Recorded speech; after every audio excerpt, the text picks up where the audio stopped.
नमस्कार, स्वागत है आपका जीजी हिंदी टॉपर्स में। हमने जो है पिछले वीडियो में वाक्य भेद रचना के आधार पर जो वाक्य भेद हैं उनका जो है एक परिचय किया था। यानी एक नज़र में हमने यह जान लिया था कि वाक्य भेद क्या होते हैं और ये जो वाक्य के 3 भेद होते हैं रचना के आधार पर, सरल, संयुक्त, मिश्र, ये होते क्या हैं। अब मैं इन तीनों भेदों का आपको जो है डिटेल में उनको समझाने जा रही हूँ। तो आज हम सरल वाक्य करने वाले हैं। ये जो टॉपिक है वाक्य भेद का, ये क्लास 10th में हिंदी कोर्स ए और बी दोनों में ही लगा हुआ है। तो आप जो है किसी डाउट में मत रहिएगा कि बी वालों के लिए ज़रूरी है या ए वालों के लिए ज़रूरी है। सीबीएसई की क्लास 10th ए और बी दोनों ही कोर्स में ये टॉपिक है। तो शुरुआत करते हैं सरल वाक्य की। सरल वाक्य में एक ही क्रिया होती है, ये हमें ध्यान रखना है कि इसमें काम एक ही होगा। अगर 2 क्रियाएं होंगी तो फिर भी काम एक ही होगा, यानी दोनों क्रियाएं मिलकर जो काम करेंगी वो एक ही होगा। इस बात पर हमें ज़्यादा ध्यान अपना केंद्रित करना है। तो सरल वाक्य में एक ही क्रिया होती है, यह एक ही वाक्य होता है, यानी इस वाक्य के हम खंड नहीं कर सकते, हम इन्हें तोड़ नहीं सकते हैं।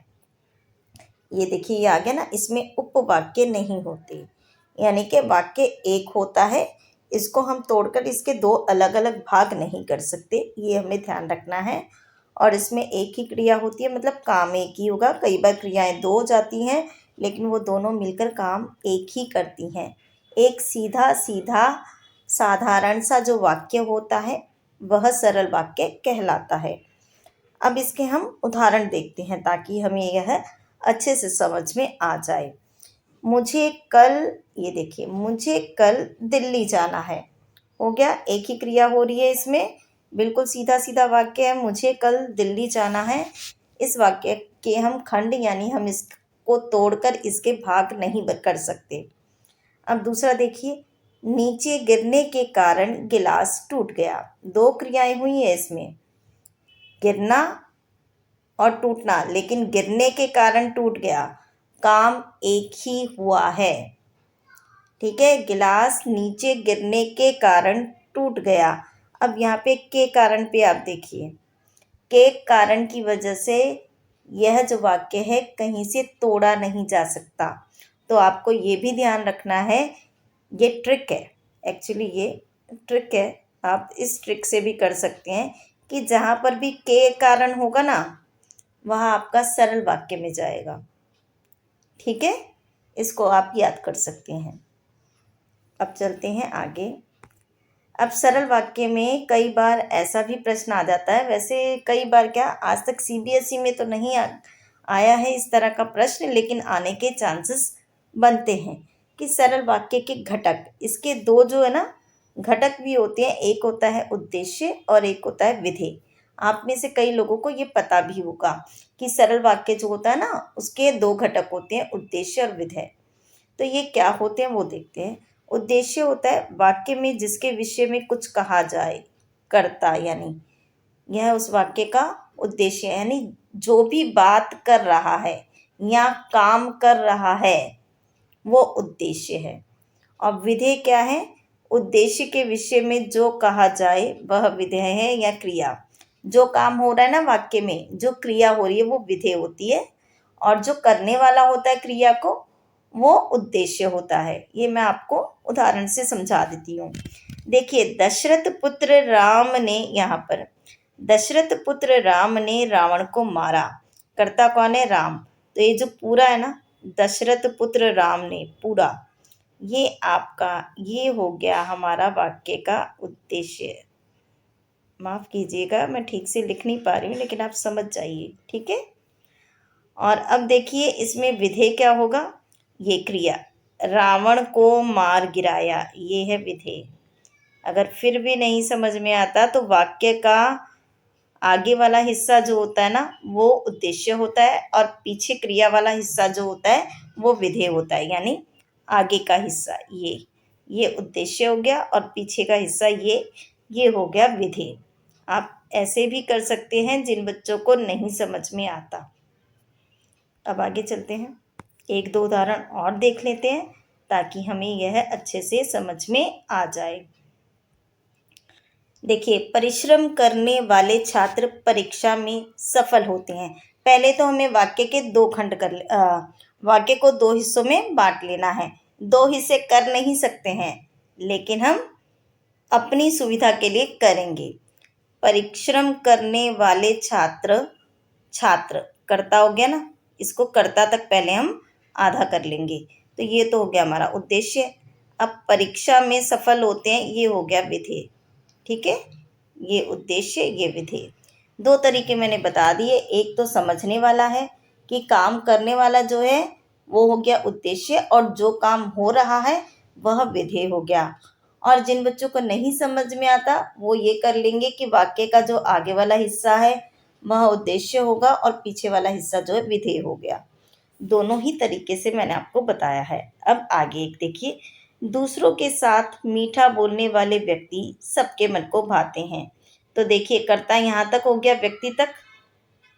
दूसरों के साथ मीठे बोलने वाले व्यक्ति, व्यक्ति की बात हो रही है ना, तो व्यक्ति तक लेकर जाएंगे। यहाँ पे छात्रों की बात हो रही थी तो छात्रों तक लेके जाएंगे, ये याद रखना है। जिसकी बात हो रही है वहां तक हमें वाक्य पूरा सिलेक्ट करना है। यहाँ पे छात्रों तक बात हो रही थी तो हमें छात्रों तक सेलेक्ट किया, परिश्रम करने वाले छात्र। यहाँ पे व्यक्ति की बात हो रही है तो व्यक्ति तक का पूरा हम सेलेक्ट कर लेंगे कि दूसरों के साथ मीठा बोलने वाले व्यक्ति, ये हो गया हमारा उद्देश्य, और बाकी का हिस्सा हो गया हमारा विधेय, सबके मन को भाते हैं। तो उम्मीद करती हूँ ये समझ आ गया होगा। ना समझ में आए तो मुझे कमेंट करके ज़रूर बताइएगा ताकि मैं इसे फिर से आपको समझा दूँ। अब देखिए, वाक्य रूपांतरण, ये है मुख्य भाग इस टॉपिक का। इससे प्रश्न आते ही आते हैं। ये जो उद्देश्य, विधेय वगैरह है, ये अगर आता है तो एक नंबर का आता है। वैसे भी वाक्य रूपांतरण में आपका जो प्रश्न आएगा वह क्या आएगा, 5 प्रश्न होंगे और उसमें से 4 आपको करने होंगे। ठीक है, तो 5 में से 4 आपको करने होंगे, तो 5 में से एक आपको नज़र आ सकता है कि उद्देश्य और विधेय वाला। बाकी 4 जो है ना वो रूपांतरण से ही रिलेटेड होने के चांसेस रहते हैं। 4 नहीं तो 3 तो पक्का आएंगे ही आएंगे। तो रूपांतरण आपने बहुत अच्छे से कर लेना है।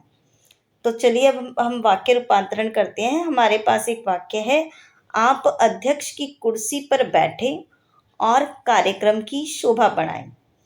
अभी हमने परिचय किया था ना पिछले वीडियो में, तो बताइए जहाँ पे और होता है वह कौन सा वाक्य होता है। जहाँ पर भी और आता है ना, ये देखिए, आप अध्यक्ष की कुर्सी पर बैठे, ये तो एक पूरा वाक्य है, पूरा अर्थ दे रहा है। फिर देखिए, कार्यक्रम की शोभा बढ़ाए, यह भी एक पूरा अर्थ देने वाला वाक्य है। ये पूरे अर्थ देने वाले दो वाक्यों को हमने और से जोड़ दिया है, तो ये होता है संयुक्त। ठीक है, इस तरह के वाक्य होते हैं संयुक्त वाक्य। तो हमें भेद पहचानना भी आना चाहिए। ये हमने पहचान लिया, ये संयुक्त वाक्य है। अब हमें इसका रूपांतरण, रूपांतरण का मतलब होता है कन्वर्ट करना। ठीक है, अब हम इसे सरल वाक्य में कन्वर्ट करना है, सरल वाक्य में इसके रूप को बदलना है, यानी संयुक्त वाक्य का सरल वाक्य बनाना है। देखिए, आप अब ये दो वाक्य हैं, अब इन दोनों वाक्यों को मिलाकर हमें एक ही वाक्य बनाना है, ना तो कुछ और लगाना है ना कुछ लगाना है। आप अध्यक्ष की कुर्सी पर बैठकर कार्यक्रम की शोभा बढ़ाएं, बन गया, एक ही वाक्य बन गया ना, पूरा एक वाक्य। अब हम इसे तोड़ नहीं सकते। क्या किया हमने, अध्यक्ष की कुर्सी पर बैठकर कार्यक्रम की शोभा बढ़ाएं। ये देखिए, दो क्रियाएं बनाकर काम एक ही करवा दिया। ठीक है, अब एक वाक्य और है अगला, राम को भी दिल्ली जाना होगा और श्याम को भी दिल्ली जाना होगा। देखिए, राम को भी दिल्ली जाना होगा, श्याम को भी दिल्ली जाना होगा, दो क्रियाएं हैं इसमें। अब दोनों को मिला के आपको एक ही बनाना है, एक ही क्रिया में कन्वर्ट करना है, सरल वाक्य बनाना है। ज़रा बनाइए।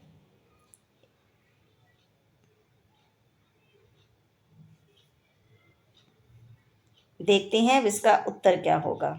इसका उत्तर होगा ये रहा, राम और श्याम दोनों को दिल्ली जाना होगा। ये देखिए, हो गया, एक ही क्रिया हमने बना दी।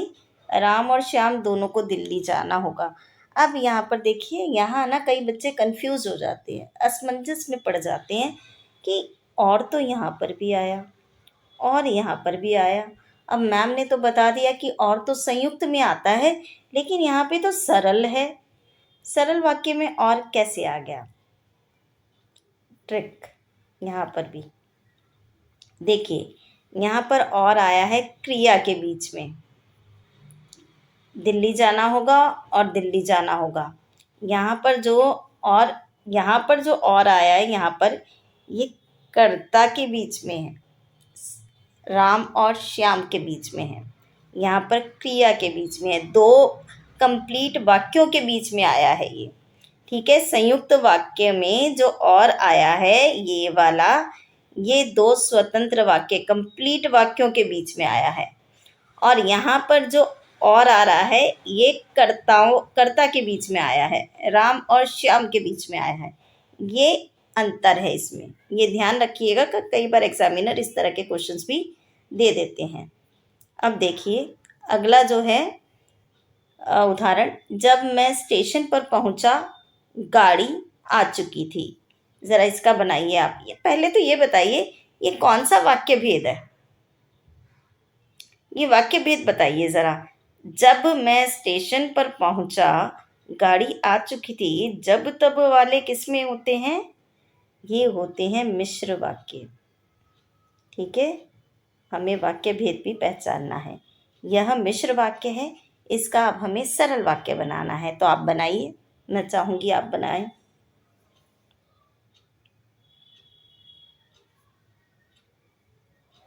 इसका उत्तर है, मेरे स्टेशन पहुंचने से पहले ही गाड़ी आ चुकी थी। देखिए, जब मैं स्टेशन पर पहुंचा गाड़ी आ चुकी थी, यानी मेरे पहुंचने से पहले ही गाड़ी आ चुकी थी। ये है इसका सरल वाक्य। तो मुझे लगता है आपको समझ में आ गए होंगे।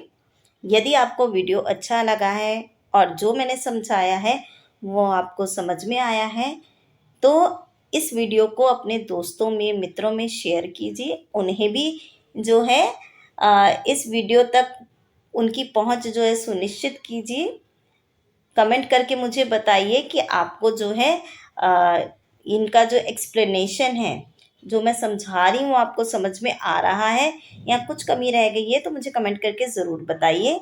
वीडियो को लाइक कर लीजिए और चैनल को सब्सक्राइब कर लीजिए। आप जितना चैनल को सब्सक्राइब करेंगे, शेयर करेंगे, मुझे जो है प्रेरणा मिलेगी, मैं आपका जो है सिलेबस, पाठ्यक्रम और भी अच्छे से पूरा कवर करूं। तो मिलते हैं अगली क्लास में, तब तक के लिए धन्यवाद।